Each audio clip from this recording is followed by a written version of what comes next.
They might be thousands of miles apart, but the financial centres of London and Shanghai have much in common. Both face long-term risks from extreme weather.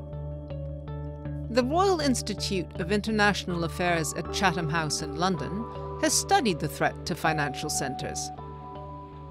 Financial centers are about trade. So initially it was physical trade, it was moving things in and out. Now it's more about paper trade, but the buildings are still in the same location.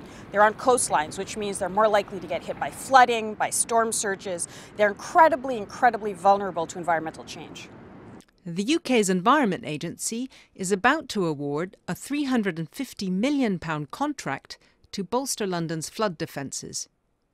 This is ahead of an overhaul of the Thames barrier itself. At some point the barrier will get to a stage where it is no longer the protection that is required for London, and we estimate that through the plan and continued investment that point will be at somewhere around the year 2070. The risks to London from climate change are massive. I mean, when you look at what the Thames barrier protects, upstream of the Thames barrier, the City of London, Canary Wharf, there's a quarter of the gross domestic product of the UK that's there. Shanghai's challenges are aggravated by economic development. Shanghai, as an estuary city in China, is facing quite significant climate change challenges.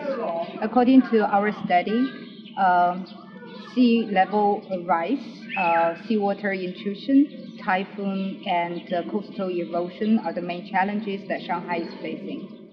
Shanghai has seawalls, but critics say that more should be done in both cities to avoid disaster, and that part of the problem lies in the financial system itself.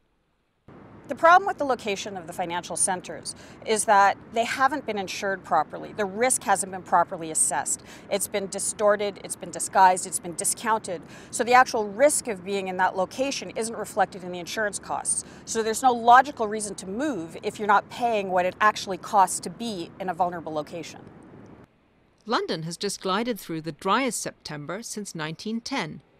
In Shanghai, it's the end of the typhoon season. So there's no telling when extreme weather might strike.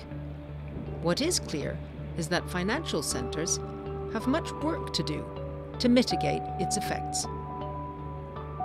Leyla Boulton, Financial Times, London.